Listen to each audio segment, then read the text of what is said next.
어린아이들 중심으로 폐렴이 다시 유행하고 있다는데요. 폐렴은 제2의 코로나19 사태로 이어지는 걸까요? 어떡해! 안돼! 최근 유행하고 있는 폐렴은 정확히 마이코플라즈마 폐렴균 감염으로 인한 폐렴입니다. 왼쪽 그림처럼 아주 그지같이 생긴 놈인데 이 녀석이 우리 폐 안으로 들어와서 감염을 일으키고 폐를 막 못 살리고 오는 거죠. 그래서 주로 열이 나거나 두통, 콧물, 목 아픔과 같은 증상을 보이는데요. 일반적인 감기와 증상이 매우 비슷해서 폐렴인지 감기인지 구분하기 어려운 것이 문제입니다. 우리가 감기가 너무 안 나아요. 감기 약을 먹어도 낫질 않아. 그런 분들 많죠. 네. 보통 폐렴의 경우는 감기 증상이 20일 이상 지속되는 경우가 많습니다. 자녀분들께서 감기인 줄 알고 약을 먹었는데 너무 증상이 호전이 안 되고 3주 이상 증상이 지속된다. 그러면은 이거 폐렴인가? 한번 의심을 해볼 필요가 있습니다. 폐렴인지 여부를 확인하려면 몇 가지 방법이 있는데요. 주로 엑스레이 촬영을 통해서 폐렴 여부를 확인할 수 있습니다. 폐렴 환자는 엑스레이상에서 폐 부분이 뭔가 희미한 상태가 관찰이 되는데요. 보이시죠?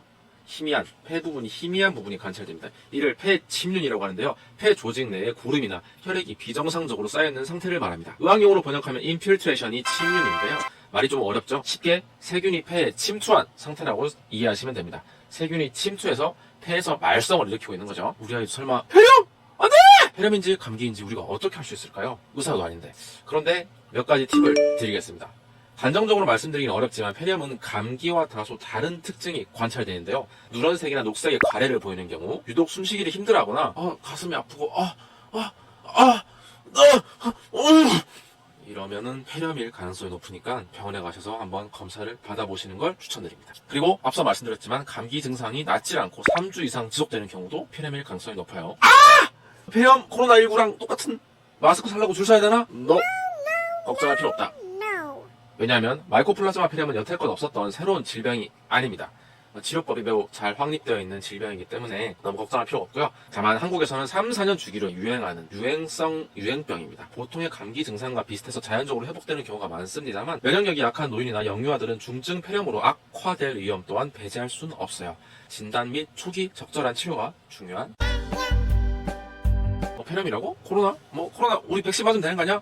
사장님 여기 백신이요 백신 2인분이요. 안타깝게도 마이코플라즈마 폐렴은 백신이 없어요. 왜냐하면 우선 마이코플라즈마는 변신의 귀재입니다.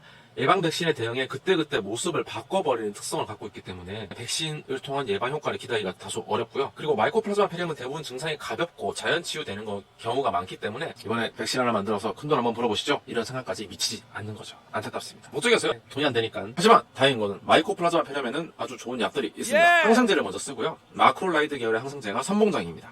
선봉 이름을 외우실 필요 없어요. 의사 선생님들께서 적당히 잘 처방해 주실 건데 중요한 거는 마이코플라즈마 폐렴 치료제가 잘 준비되어 있다는 겁니다. 한 가지 특이한 거는 이름 뒤에다 마이신, 클레니스로마이신, 마이신이 붙죠? 역시 약국에 오시면 항상 마이신 주세요! 선봉장이 폐하는 경우도 있습니다. 항생제 내성을 보인다고 하는데요. 항생제가 뭡니까? 세균을 죽이는 약이죠. 그런데 세균들도 살고 싶은 욕망이 있어서 세균들이 항생제에 맞서 싸우는 능력을 기르기도 합니다. 그래서 항생제를 써도 세균들이 죽지 않고 살아남는 경우가 있는데요. 이를 항생제 내성이라고 합니다. 그래서 폐렴 치료에 선봉장이 마크롤라이드 계열의 약발이 먹히지 않았을 때는 조금 더 다른 루트로 공격할 수 있는 옆으로 치고 막 올려칠 수 있는 퀴놀론, 테트라사이클린과 같은 항생제들이 있으니까 너무 걱정 안 하셔도 된다는 거. 다만 폐렴은 노인분들, 고령층들은 특히 조심할 필요가 있습니다. 노인성 폐렴은 감기와 같은 폐렴 증상 대신에 식욕부진이나 소화불량, 근육통 이런 증상으로 올 수가 있기 때문에 주변 가족분들은 어르신들께서 좀 피곤하시고 기력이 없으신가 보다 이렇게 생각하실 수가 있습니다. 오해할 수 있어요. 이로 인해서 폐렴 진단의 골든타임을 놓치기가 쉽고요. 노인분들은 음식을 삼키는 능력이 떨어지기 때문에 음식물이 통과해야 되는 식도가 아닌 공기가 통하는 기도로 넘어가는 경우가 많습니다. 조금 더 확대해서 볼까요? 이게 기도예요. 여기가 기도인데 음식물은 식도로 넘어가야 되는데 후두덮개가 제대로 닫혀 있어야 되는데 닫혀 있지 않고 노인분들이 열려 있는 경우가 많습니다. 그러면 음식물이 식도가 아닌 기도로 넘어갈 수가 있어요. 그럼 무슨 일이 발생할까요? 음식물이나 침에는 세균들이 포함되어 있을 수 있는데요. 얘네들이 기도를 통해서 폐에 침범하여 염증을 유발하기가 더욱 쉽습니다. 따라서 삼키는 능력이 다소 떨어지는 노인분들은 특히나 폐렴 감염에 주의해야 된다는 점 잊지 마시고요. 심한 경우 기도 폐쇄로 인한 질식의 위험도 있어요. 주의하실 필요가 있습니다.